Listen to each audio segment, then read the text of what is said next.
Right now we're on our way to Bowling Green. We're going to get the car set up. I have yet to start this thing. I've never heard it run yet. Hopefully we can fire it up for the first time at Holly Mo Party. There was one wire that I had missed. It needed a constant 12 volts and it was not getting a constant 12 volts. So as soon as I put 12 volts on it, bring the hood.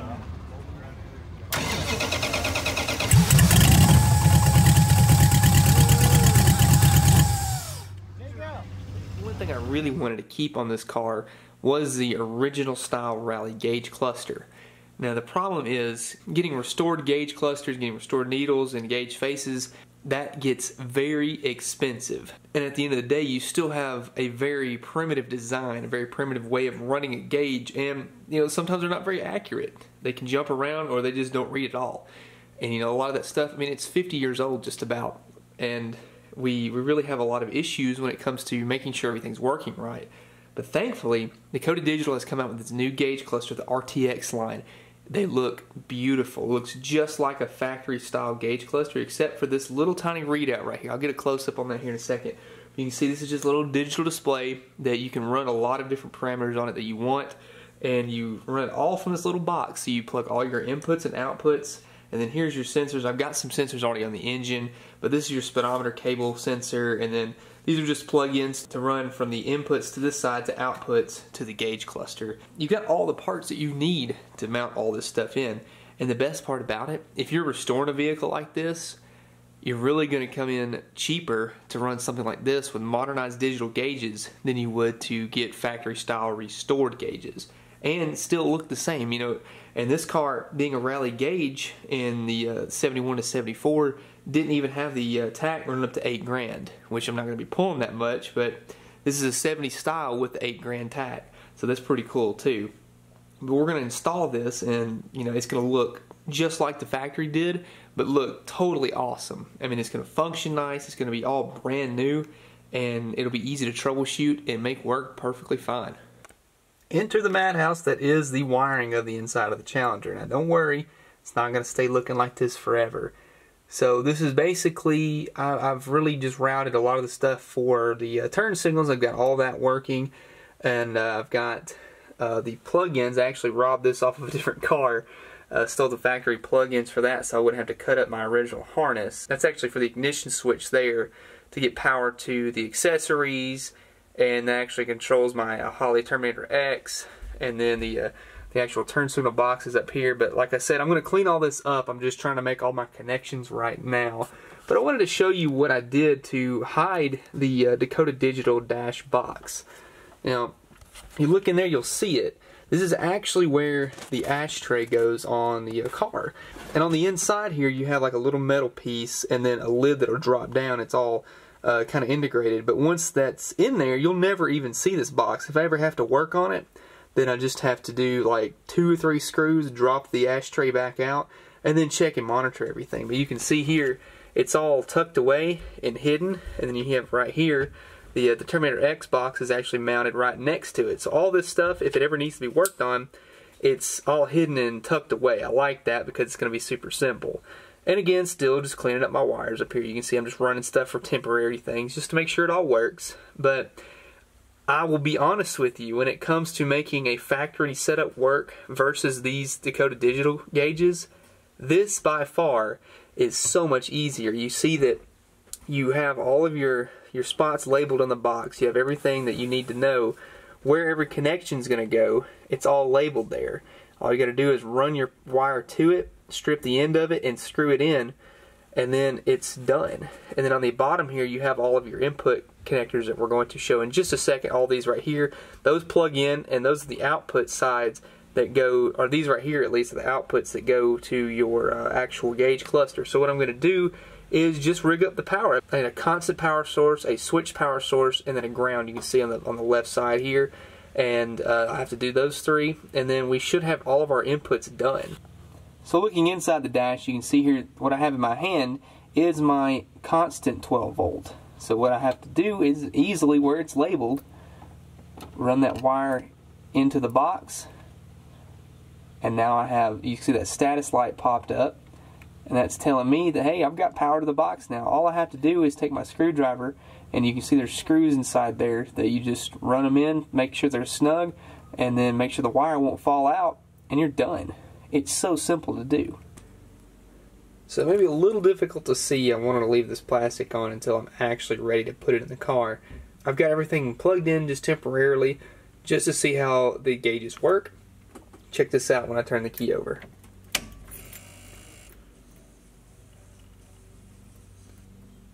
Look at that. That is beautiful. Kind of hard to see on camera because of that plastic, but it looks awesome in person. Believe me. Once we actually get this installed, it's going to be really cool to see that in the car finally. I'm ready. I'm very ready to see this thing actually go. I mean, right now we have, it shows no oil pressure because the car is not running, obviously. It shows no oil pressure. Fuel gauge works. That's cool. No temperature in the temperature gauge because it's not running.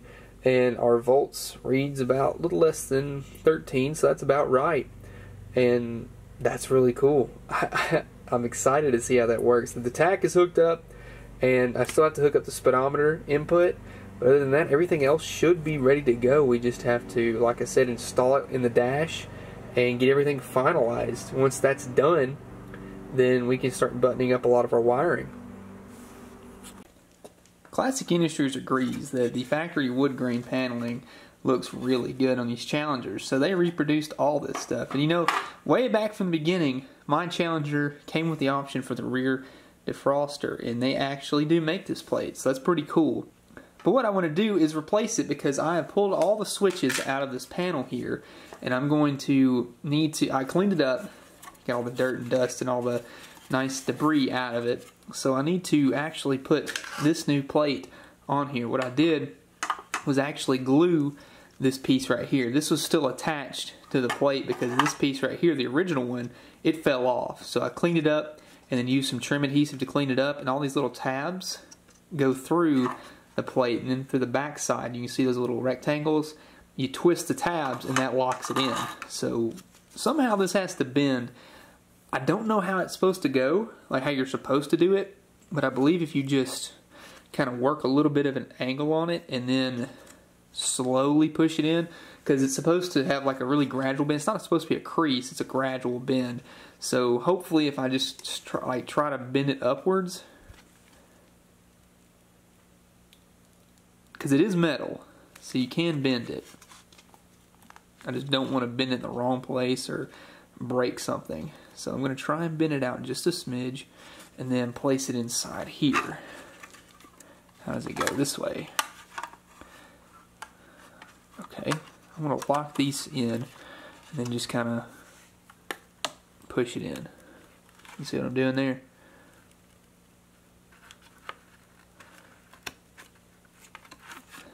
It's getting close, but my glue is starting to get a little angry. So I'm going to put a little more bend on it. Okay. Put a little more.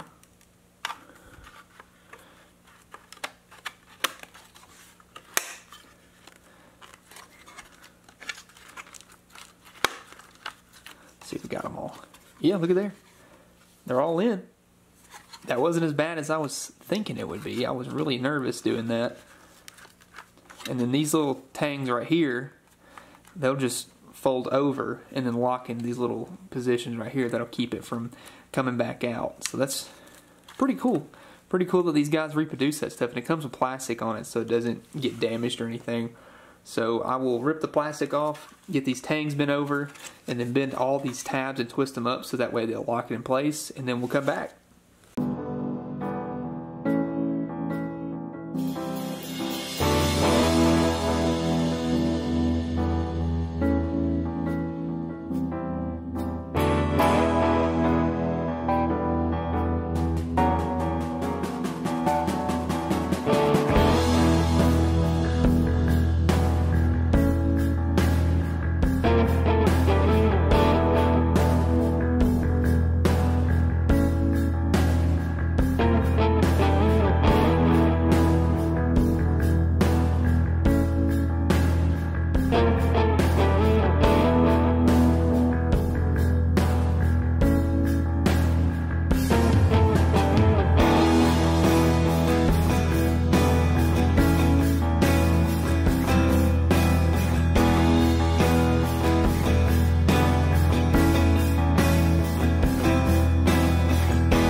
check out our switch panel completely restored and ready to go back in the car.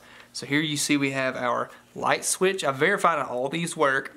So this is off, parking lights, on for headlights.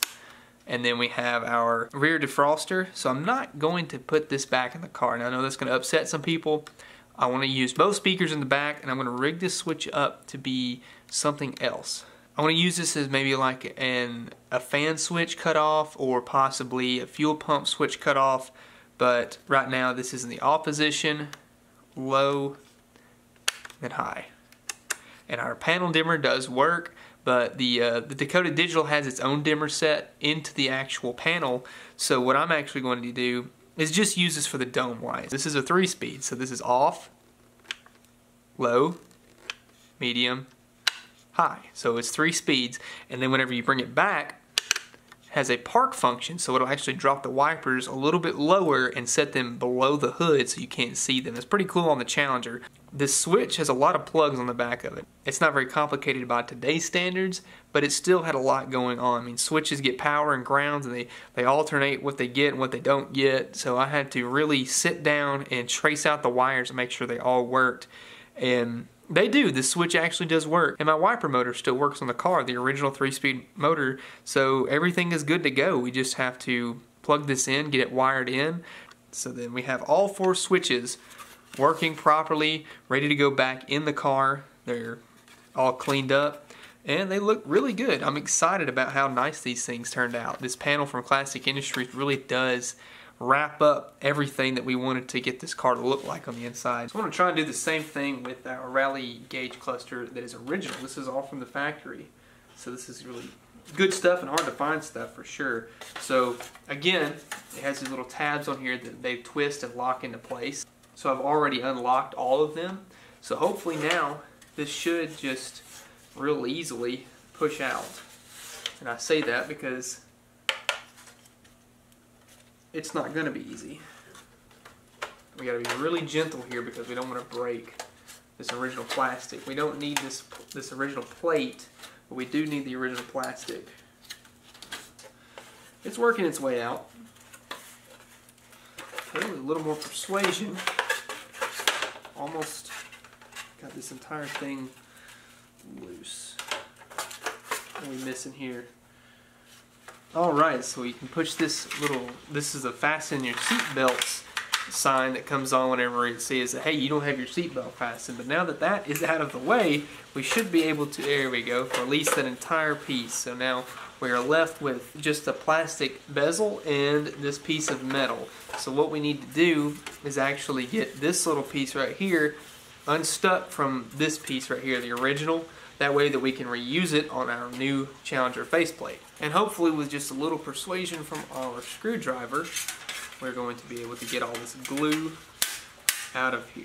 You can hear it popping loose. That's all that glue letting go. Alright, we're good.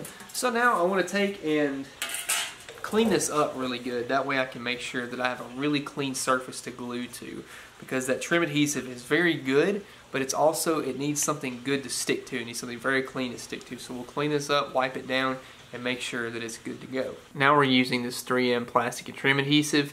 We're going to use it to glue our backing plate to this new bezel that we have from Classic Industries as well. And this will make that Challenger pop here in just a second. But we'll set this to the side. We're going to glue down what we've got right here. Now that we have our glue applied, we can just ever so gently set our new plate on top. Okay. This thing has a little give, so we can, while it's still wet, move it around. And I'm going to line everything up like so and try to press down on it. Really get the glue worked in there, have this thing laying flat because we don't want any kind of issues with this thing ever coming back off. Make sure it's sticking good. Okay, now we're going to let gravity do its job. We're just going to lay this flat down because this thing has plastic on it, so it's not going to scratch it. We'll lay this flat down and then just let it chill for like 15 or so minutes. Make sure that glue sits up really nice because we're going to be working these little tabs here, so we don't want to mess this up. So I'm going to set this over here, work on something else. Okay, I've taken and cleaned the bezel here. You see it's not looking as crusty as it did before. So now we'll take and do the same process here. We're just going to bend right here, do just a slight upturn, because this one's a pretty serious bend here. It's about a 90-degree bend. We're just going to do a little gradual bend. Nothing crazy, just to get the bend started there. And we will lock this side in place.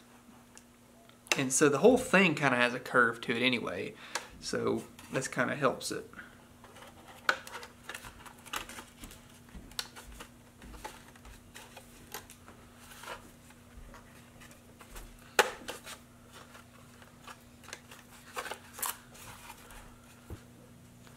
And we'll slide our seatbelt light back through. Now we can pull all this plastic off.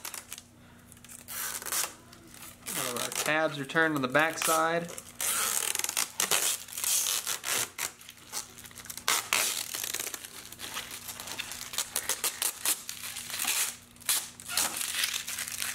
Beautiful. Very nice. Let's check that out. All done. Thank you, Classic Industries, for making this thing look so much better. And that looks awesome. Wow. It's the first chance I've had to actually see this thing all together before putting it in the car. And I gotta say, those gauges look amazing. Wow. Combined with that Classic Industries wood grain panel, everything really just, it clicks. No kidding, guys. I mean, that is amazing. That's going to be beautiful in the Challenger. Before I show you this installation, I want you to know that this is not done. This harness is still not complete. The painless harness, I still have to loom it up. They sent us some really cool wire loom that we will definitely be using. It's really cool stuff. But I'm just test fitting everything. I have my headlight switch wired up here. I just want to make sure that everything is going to work. So I'm just doing a test fit, a trial run, and then once we get that done, we'll take everything back out, and then we will wrap up our wires, make sure everything is snug and no any kind of like exposed wires are happening, and then we will go from there. But from right now, I just want to see how it looks.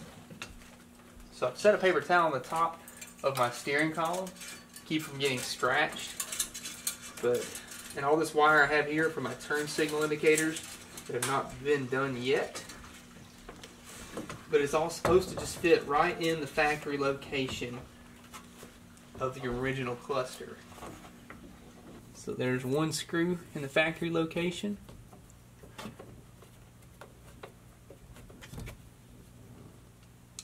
And there's two. I'm just going to put two in here, less to take back out. Sorry, forgot to hit record. My bad. Now I don't know how to get this back in there. So if I did everything right, then when I turn the key over, the gauges should light up.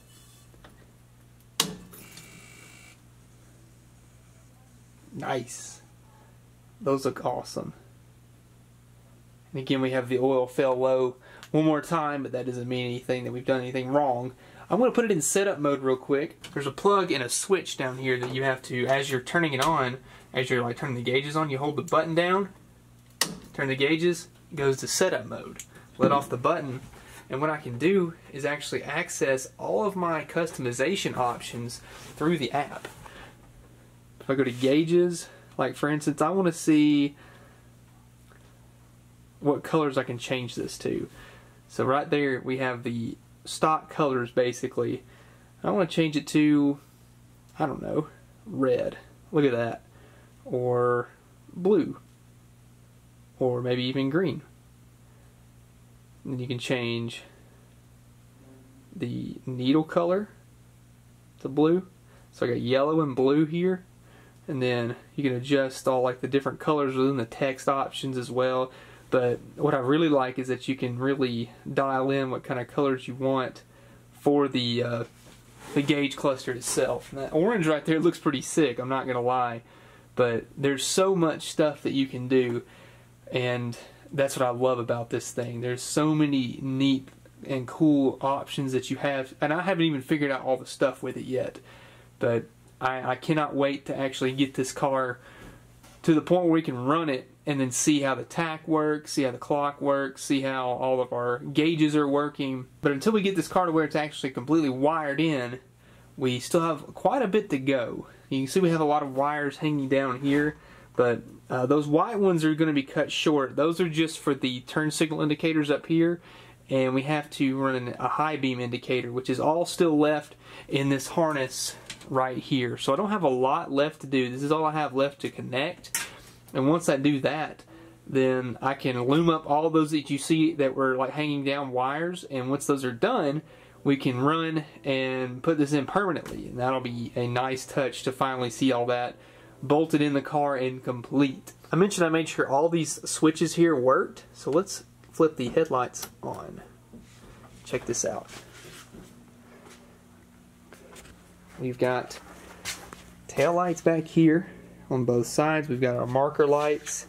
Up front we have turn signals and headlights working. They need to be grounded properly, but they at least have power to them, and that's the best part about it, is that this stuff is like so close to being completely done. I'm going to reach in here in the column, pull the hazard switch.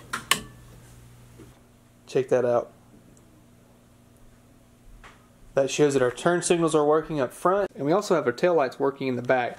So check out those headlights and the marker lights. When this thing is out at night, it's going to look awesome. Now you'll notice that I added some yellow high beams. So what those are, they're actually yellow fog lights that are converted to run in a high beam car.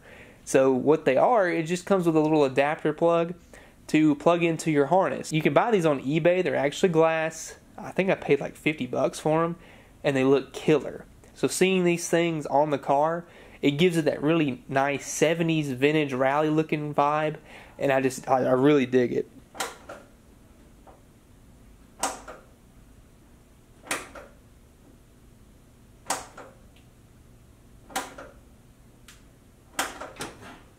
So if you remember way back on the Challenger build, we actually installed this Willwood master cylinder.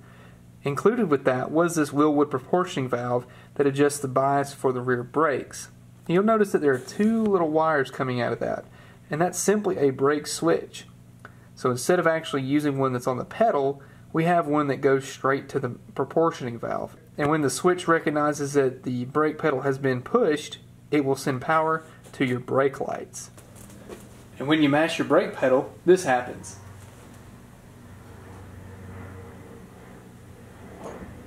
So if I did this right, the gauges should light up, and we should hear the fuel pump prime for 5 seconds. The Terminator X from Holley will prime our fuel pump to make sure that it fires the first time. So here we go.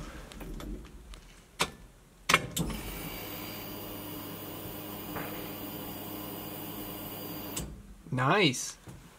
This car has not started since the Holley Mo Party about a month ago.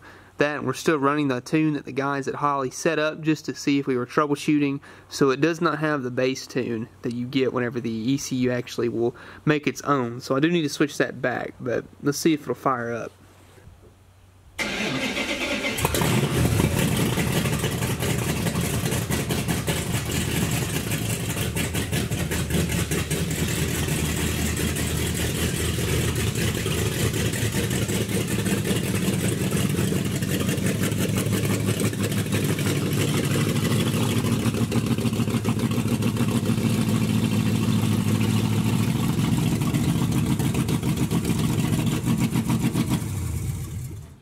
Wanted to do a walk around of the lights in the daytime, see how good they look. The whole tail panel is completely done. This front side still needs grounds. Don't have grounds to the marker lights right now, but you can at least see the headlights, and those yellows look really awesome. But yeah, that's fantastic to finally see this thing to where I can at least move it, and that was our initial goal at least. But now that it's out and about, we can certainly continue to improve on it and make it a whole lot better.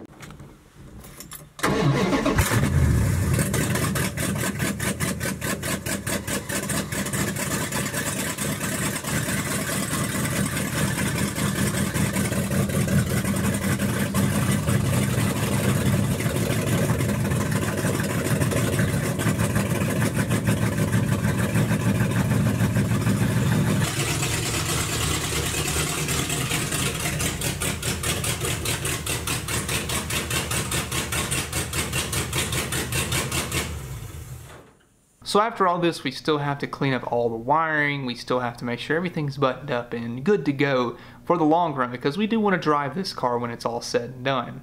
So that includes, we had to finish up the heat, we had to finish up the AC, exhaust work, and carpet, interior, getting our seats actually in. We just borrowed those, and making sure everything's done and good to go. And those Dakota digital gauges are really killer. They look awesome. And again, thank you Classic Industries for those gauge plates on the wood grain. That looks really awesome. But now we have lights all around the car. We've got gauges in the car. We've got our turn signals working. We've got the thing to where it'll actually start with a key. And it's all permanent now. So once we clean up all that wiring, everything's going to look a heck of a lot better. If you liked the video, please leave a like down below. If you have a question for me, feel free to leave a comment. Order your t-shirts and your stickers on the website. The link is down in the description below. If you want your project to be featured at the very end of the video, make sure you join our Facebook group and post a picture of it there. Thanks again for watching, guys, and I'll see you in the next one.